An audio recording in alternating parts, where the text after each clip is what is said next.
This year, I had my annual checkup in August, but things were different. I had to see a new doctor since my old one, Dr. Jones, had retired.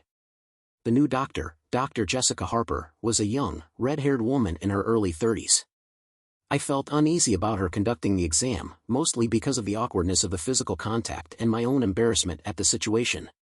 Her nurse took care of the initial checks, measuring my blood pressure, conducting an ECG, and testing my memory. Normally, my mind would wander during these routine procedures, but today, my thoughts were fixated on the fact that I was nearly undressed in front of a young, attractive woman. Anxiety kept any inappropriate thoughts at bay, but my discomfort was palpable. After the nurse finished, Dr. Harper smiled and said, "Well, I bet you're glad that's over."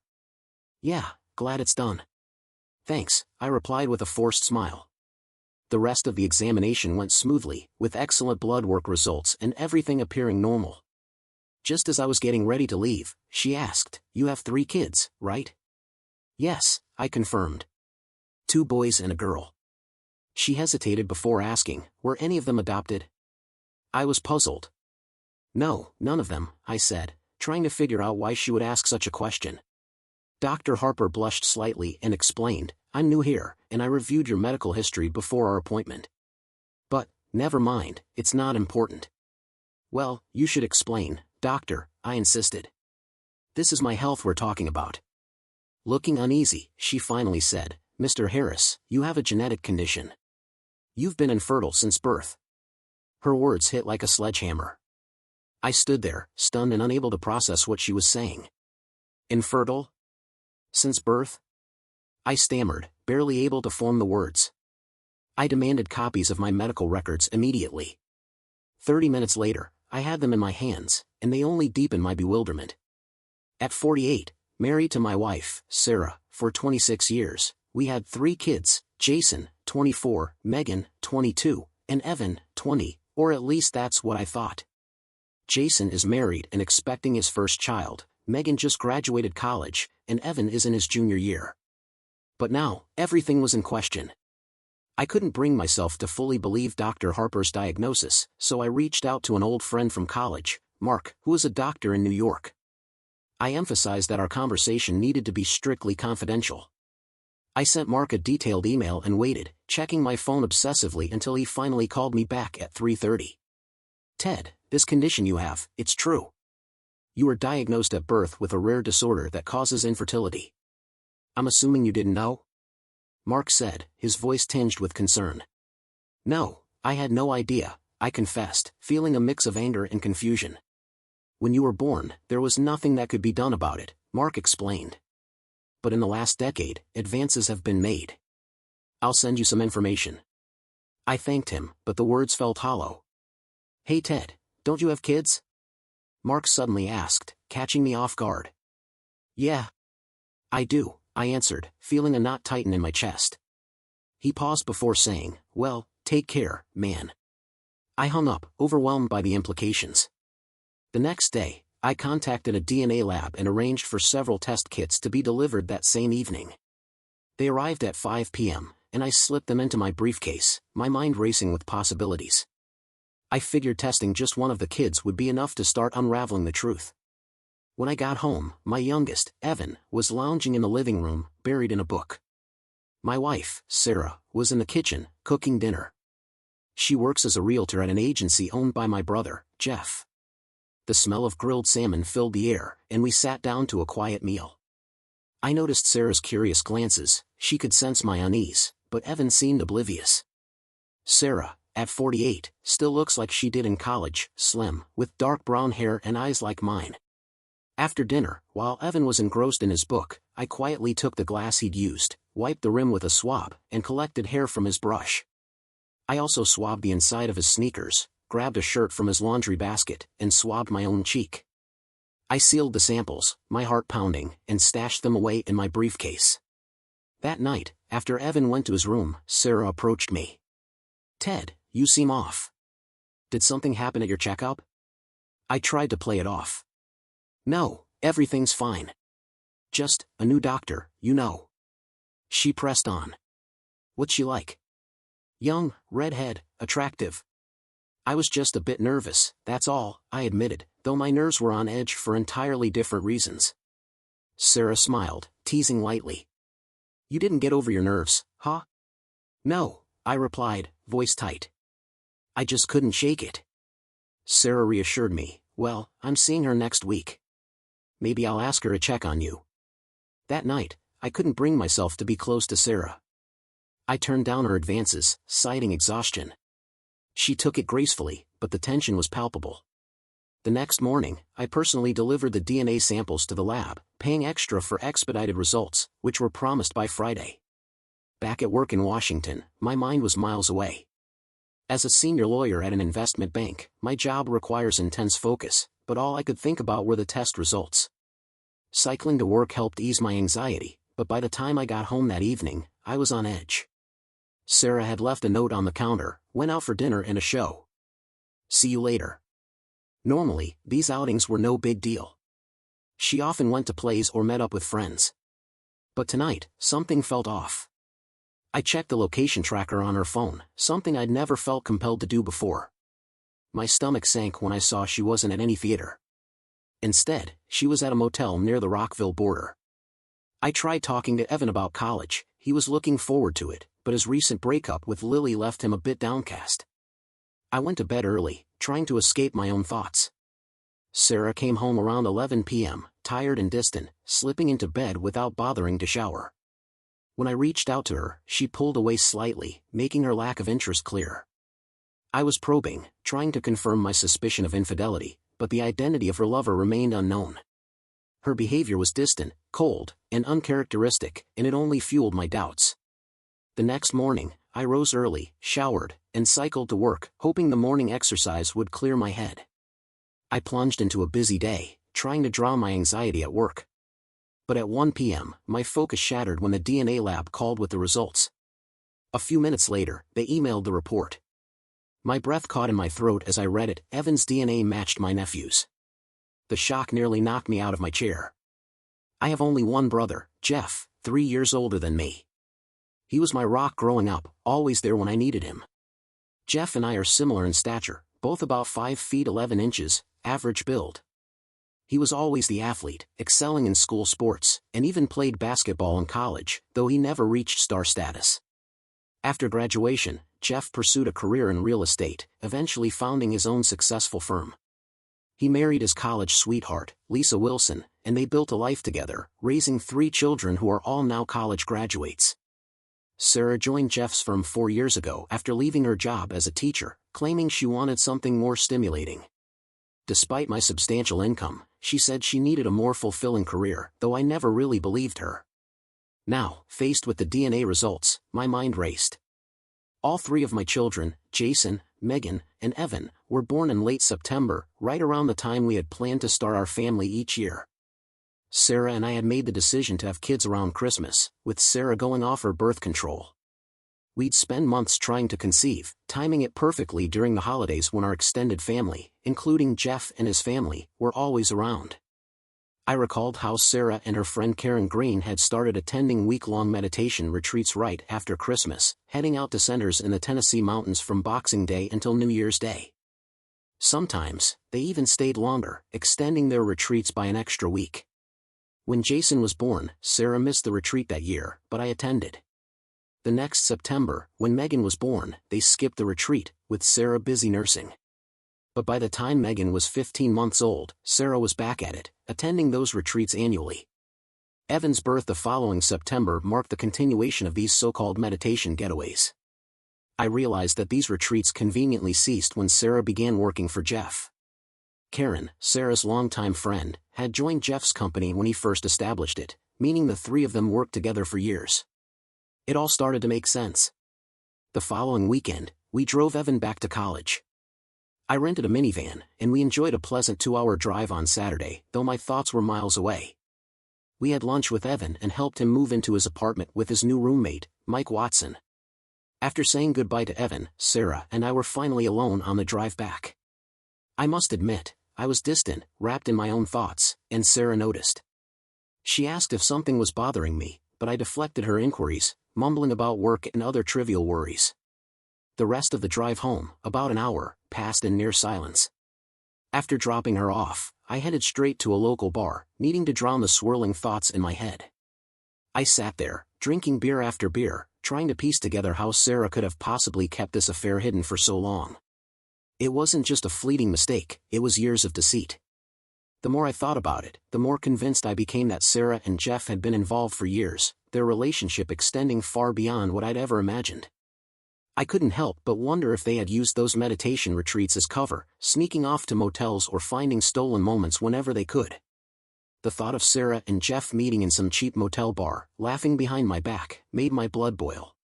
Anger clouded my mind, and I startled the young female bar manager as I slammed my empty glass down on the counter. She quickly took my payment and wished me a hurried goodbye as I stormed out, my thoughts still in a fury. I needed an outlet, some way to release the rage building inside me. I sought out my closest confidant, Nash Bart, and his wife, Monica. Sarah and Monica had never been particularly close, and Nash could always sense when something was off with me. When I arrived at their house, Nash and Monica could tell right away that something was terribly wrong. Nash had a makeshift gym in his garage, a place where we often practiced self-defense and worked out. I told him I needed to let off steam, and Nash, understanding without needing details, led me out to the backyard where we often boxed. He handed me the gloves, and I attacked his heavy bag with an intensity one hadn't felt in years. I hit the bag with ferocity, each punch fueled by the betrayal that consumed me. The heavy bag swayed violently with each strike, and I lost myself in the rhythm of the hits. Nash stood by quietly, giving me the space I needed, and after the initial burst of anger, my punches slowed, becoming more methodical. I kept going, blow after blow, until my body gave out, and I collapsed, panting and spent. Nash helped me to his house, where I slumped into a lounge chair on the terrace, feeling both drained and overwhelmed by the gravity of it all. Monica offered me a glass of water, and as I regained my composure, tears welled up and started to fall. Nash watched me closely, sensing something was deeply wrong. "Is it just anger, or did something happen?" he asked, his voice filled with concern. I wiped my face and growled, "Not yet," unable to fully articulate the storm of emotions tearing me apart. Sensing the need to give me space, Nash and Monica stepped back, letting me breathe. 10 minutes later, Nash returned with a couple of beers, and Monica sat beside me, urging me to talk. They promised to keep everything I told them confidential, and with a heavy heart, I spilled my story, the DNA results, Sarah's betrayal, and the lifetime of lies that had just unraveled. Nash and Monica were stunned, struggling to process what I had just laid bare. "How could this happen without you knowing?" Nash asked, his voice tinged with disbelief. I thought back to my childhood, remembering how my medical records had detailed a condition that my parents were aware of but never told me. Monica gently probed about my next steps, and I admitted that I didn't have a clear plan. She cautioned me against making any impulsive decisions, reminding me of the dangers of acting in anger.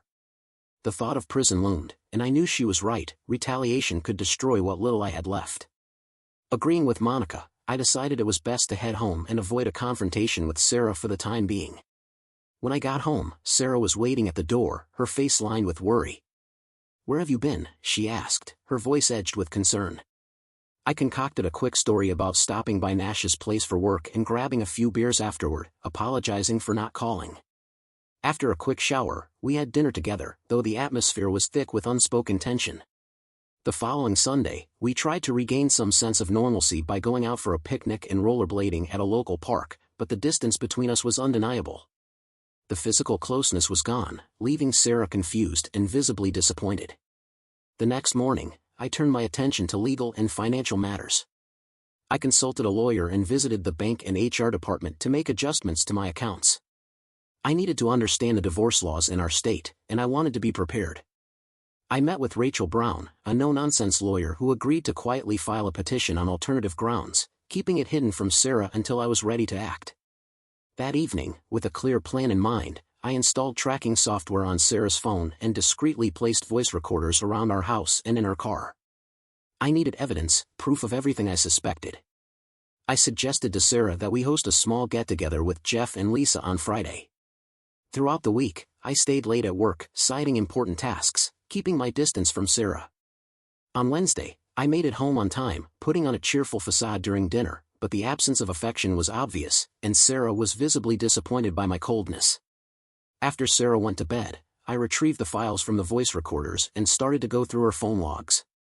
Most of it was mundane, calls to friends, the usual errands, but then I heard a conversation that froze me in my tracks. I listened carefully as Sarah spoke to Jeff. "No, we can't meet this week. Ted's been acting strange since his checkup. I think he got bad news, and I don't want to risk it. Let's just be cautious." My blood boiled. I had been right all along. Their affair was still ongoing, and they were trying to keep it hidden. The call confirmed my worst fears and marked the pivotal moment of my marriage's demise. I realized that, in their twisted minds, they might have even believed they were doing me a favor by keeping me in the dark. But regardless of their warped intentions, my resolve was set. I would retaliate in any way I could. Friday evening arrived, and Jeff and Lisa showed up at our house around 6:30.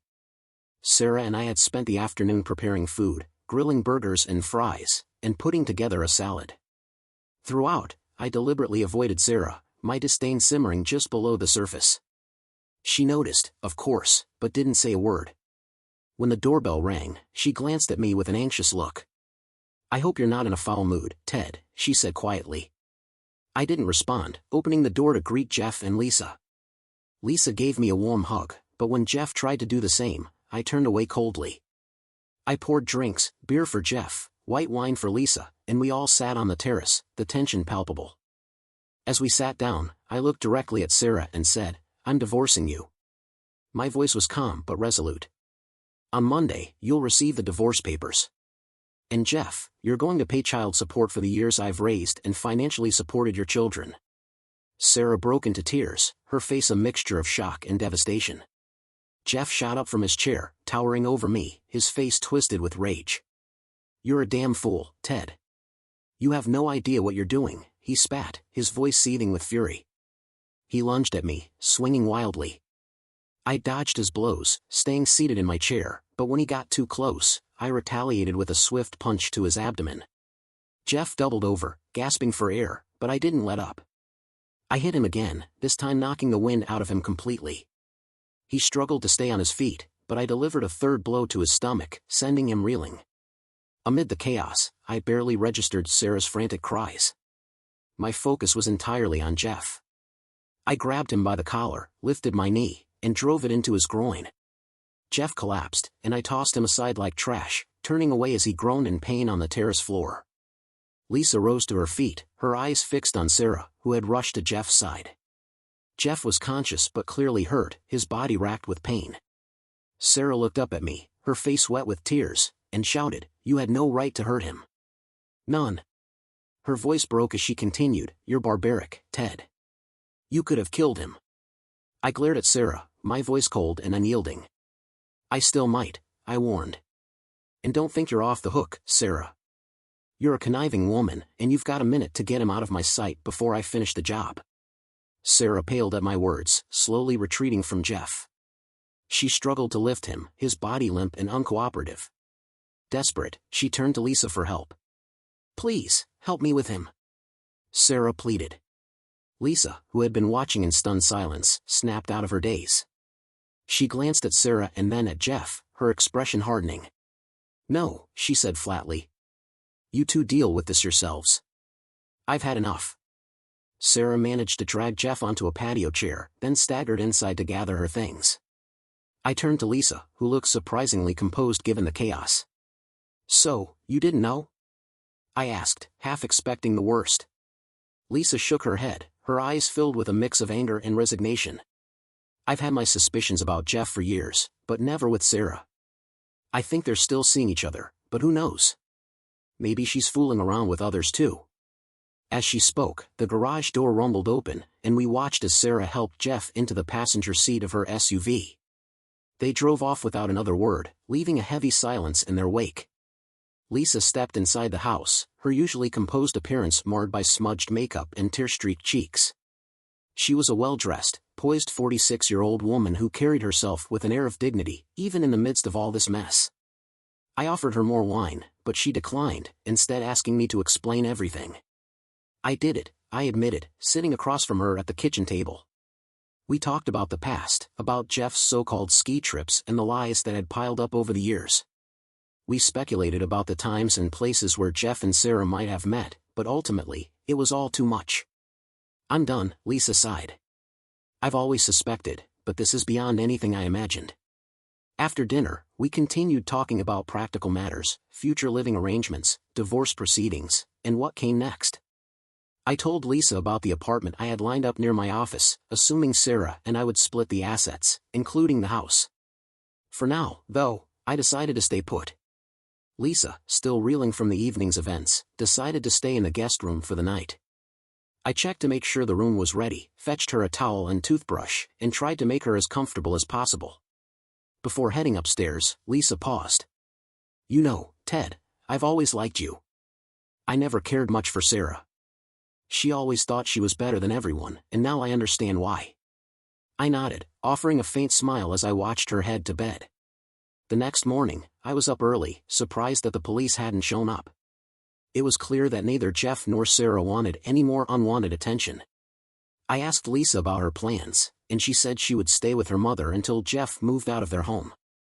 I gave her my lawyer's email and urged her to get legal advice. We left together, heading to her house to collect more of her belongings.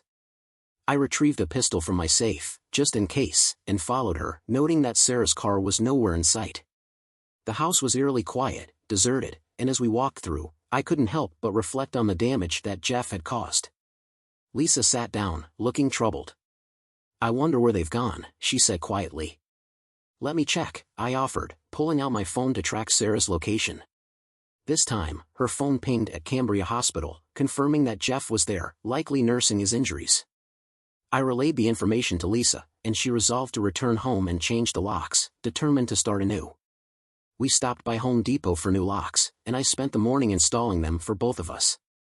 After handing Lisa her new keys, I expressed my sympathy and prepared to head back to my own place.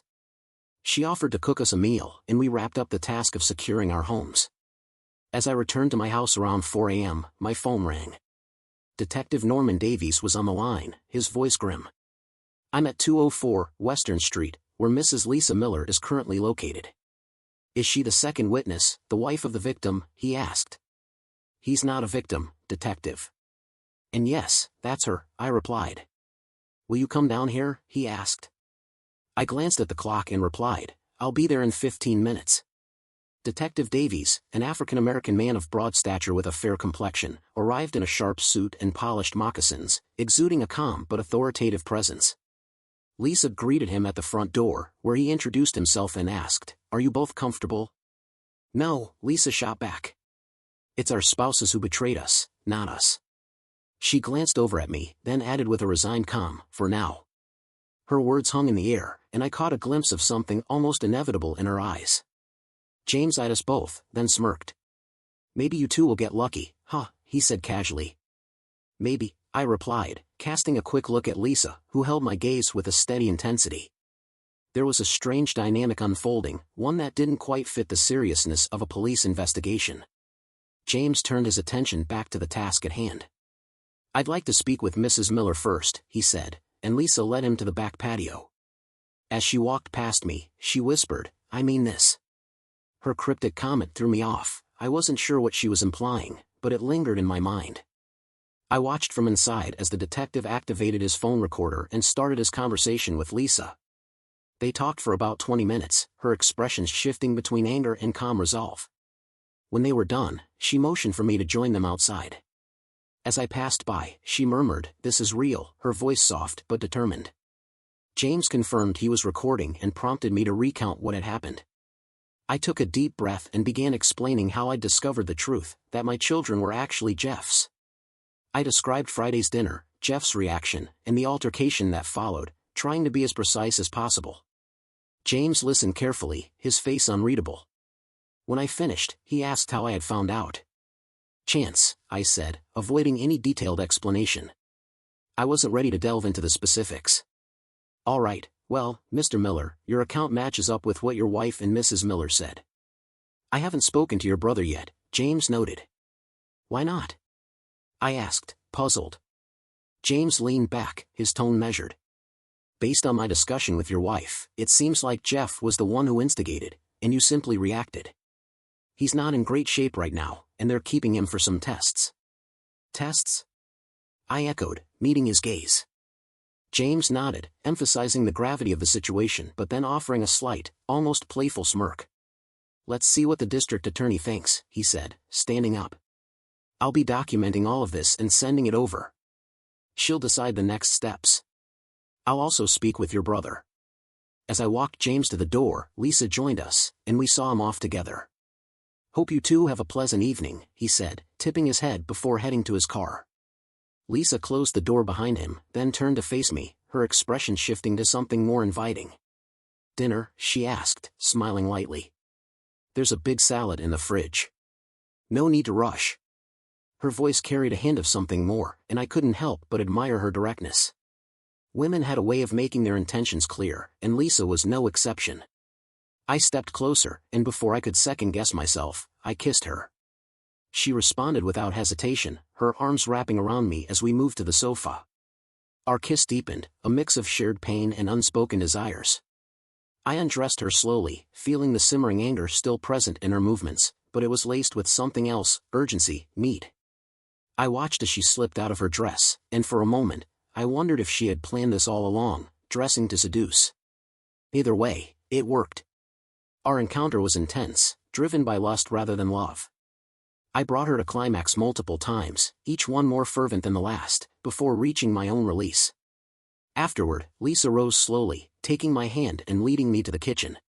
We sat down to eat, sharing an unspoken understanding. Before we retired upstairs, she turned to me. I get that this might be a way to cope, but I'm okay with that, she confessed. Me neither, I agreed. That night, we made love again, followed by a long, hot shower. We explored different positions, seeking solace in the physical connection, reaching our peaks over and over until exhaustion finally pulled us under. I woke first, slipping into the shower in the master bathroom, and she joined me shortly after, her presence sparking a playful argument that quickly dissolved under the warm water. We drenched each other, washing away the last traces of tension before finding release one more time. After another shower, we had breakfast together on Sunday, talking casually about anything but the mess our lives had become. Between bites, we wondered aloud about where our spouses might be, though neither of us seemed particularly bothered by it. Despite not being religious, I felt compelled to check Sarah's phone location. It showed she was at my mother's house, sparking a flicker of annoyance. The idea that my mother might have had a role in all of this stung more than I cared to admit. When I shared this with Lisa, she raised an eyebrow, clearly intrigued. So, what's the plan? She asked, her tone light. Despite her uncertainty about the origins of this mess, she was more than willing to stand by me. Let's go see your mom, I suggested, driven by a mix of anger and curiosity. Lisa grinned, her playful side showing through. Count me in, she said with a chuckle. Let's make sure the cheaters know exactly what they've caused. When we arrived at my mother's house, Sarah's car was parked out front. Lisa and I exchanged a quick look, then made our way to the porch. My mother answered the door, her expression sharp and unwelcoming. Leave, Ted. You hurt Jeff, she said flatly. Jeff needed to be put in his place, I shot back. He tried to hit me first. I'm here to find out what part you played in all of this. If I walk away now, I'm not coming back. My mother hesitated but finally stepped aside, letting us in. Lisa followed closely behind me. Sarah was sitting in the kitchen, her eyes locking onto mine the moment I entered. There was a tense, knowing look between us. You didn't waste any time, did you? Sarah snapped, her voice laced with venom. Why should I? I replied calmly. Your lover can't satisfy me, but your husband sure can. Sarah shot back, bitter and defiant. Well, at least Jeff knew how to keep things interesting. I stepped in before things got too heated, pulling Lisa back before the argument could spiral. My mother stood by, watching us with a mix of anger and disappointment. Ted, you've probably ruined everything by getting involved with Lisa, she accused. No, I said firmly. Now I'm free, and so is she. Maybe that's how it's always been, Sarah and Jeff, and Lisa and me. We're just catching up now. Sarah tried to plead her case, her tone suddenly softer. You need to listen to us, Ted. We can make this right. There's more to the story. My mother chimed in, trying to mediate. Your father wanted to discuss it with all of us, but you never listened. We all made decisions we thought were best. I looked between my wife and mother, considering their words. Sarah took a deep breath, her voice trembling slightly. We wanted kids, Ted. You and I tried, but when we couldn't, your mother said you were sterile. We had to find another way. I felt a wave of shock, mixed with anger. And you thought Jeff was the answer? You did all this without even telling me? Sarah nodded reluctantly. We explored options, medical treatments, everything. But it was too costly, too complicated. In the end, we settled on what worked. Jeff helped us have the family we wanted. My mother added, your father was against it, but it was the only choice we saw at the time. I stared at them, trying to process the revelation. So you just went off, sneaking around and having an affair in the name of family? Did you enjoy it? Sarah hesitated, then met my gaze with a bitter smile. At first, it was just to have the kids, but eventually, yes, I did. I won't deny it, Sarah, I said as she confessed. It worked every time. She looked at me, her expression a mix of regret and defiance. Did you look forward to your encounters with Jeff? She asked. Yes, I did, I admitted honestly. There was no use pretending otherwise. He's a decent man, Lisa cut in, her tone sharp. But what about me? How could you, Sarah? My mother, trying to diffuse the tension, added, we knew you might object, Lisa, but it seemed like the best way at the time.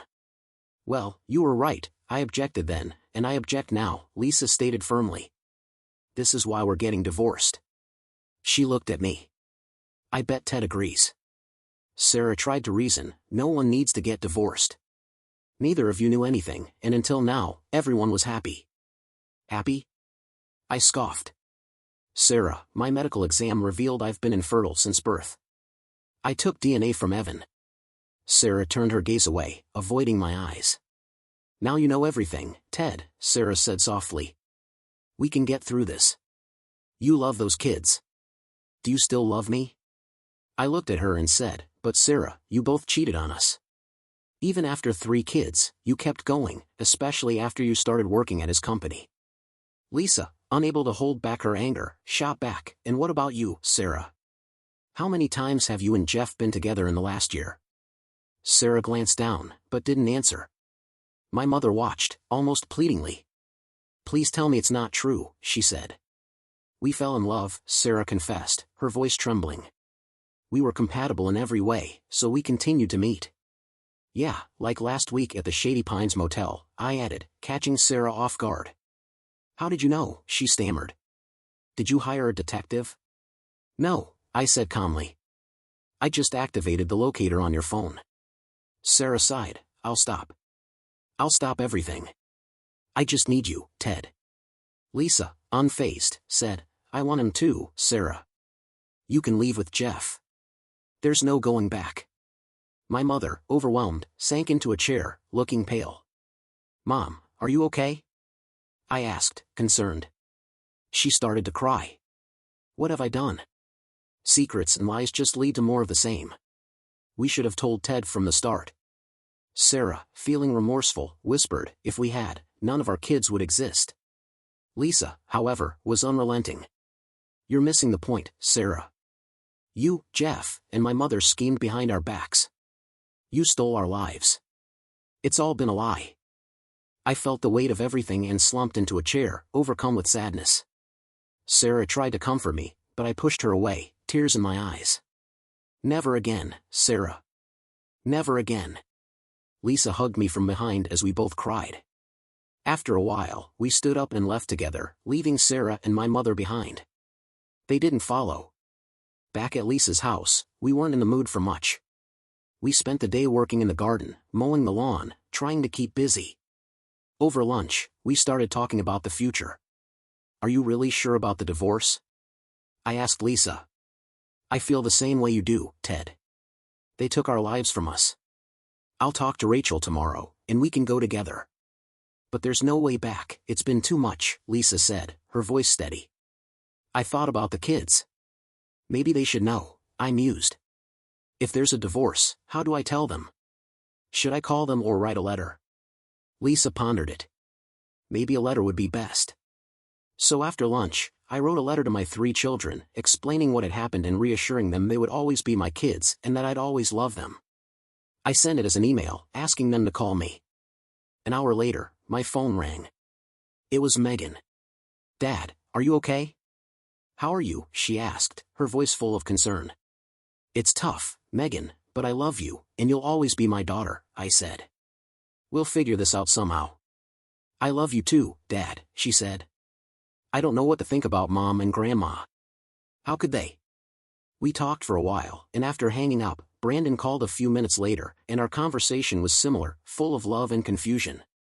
Evan called later in the evening. He sounded more reserved.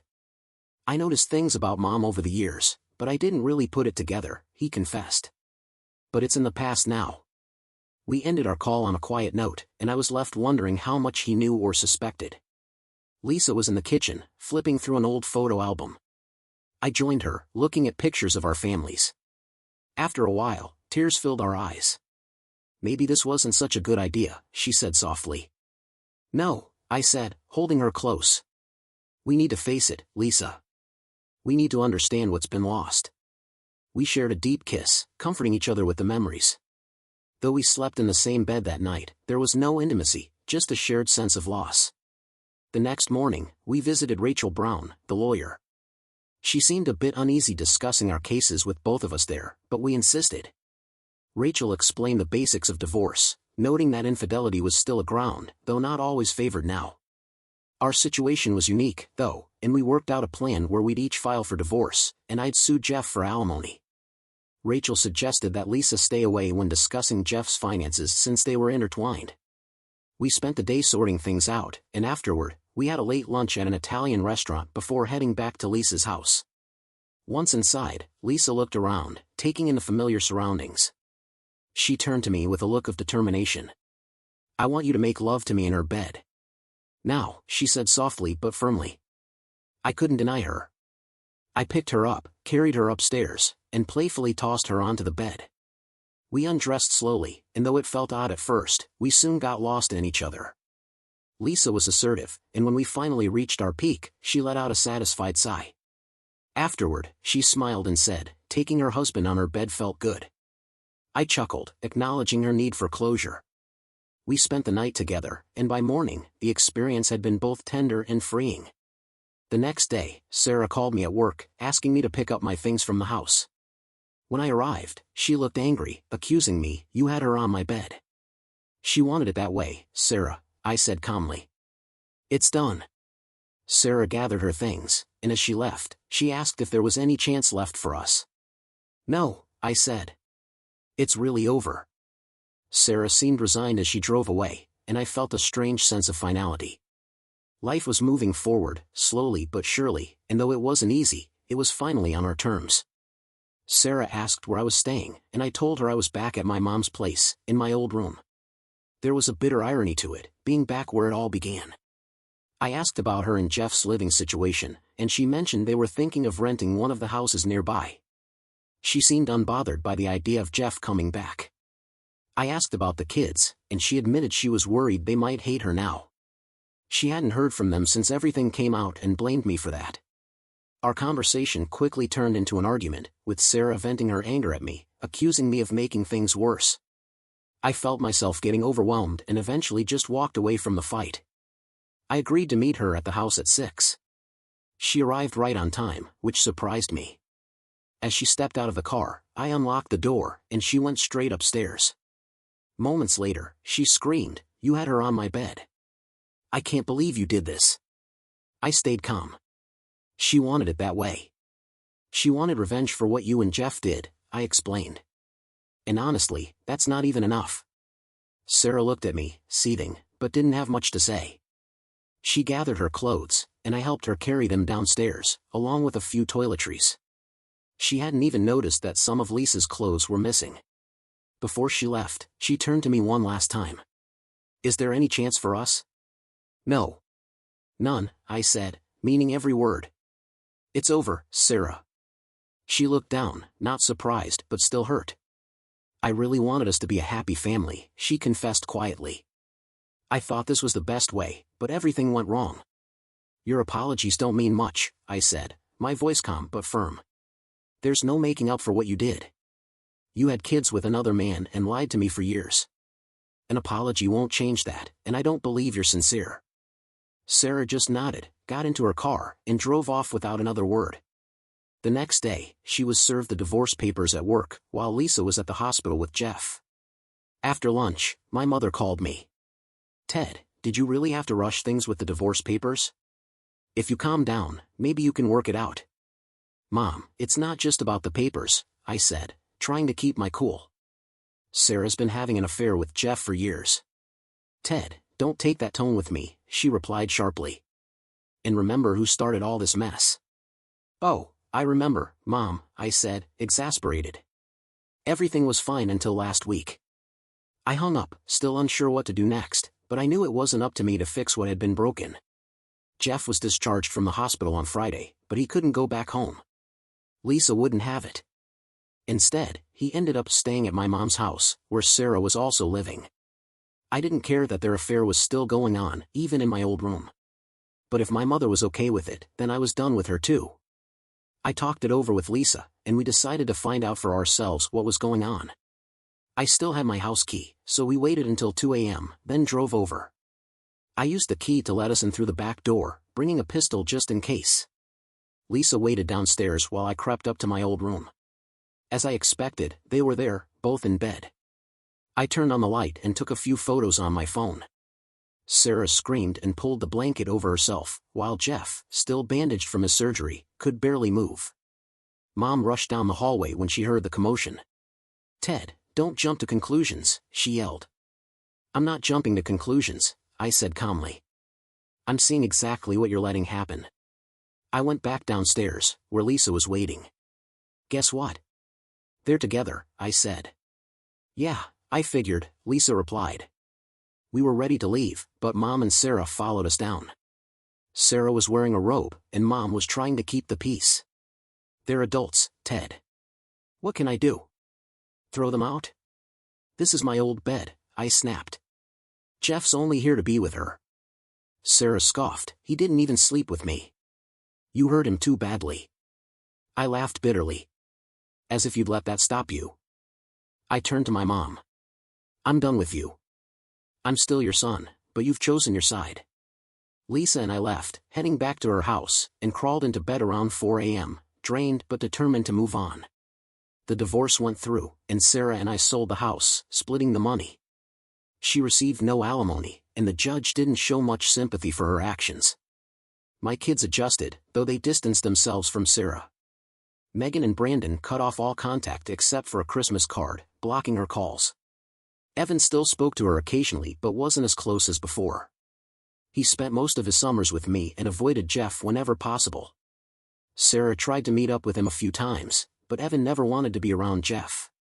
Lisa ended up with most of the assets, including the house and a significant payout from Jeff's business.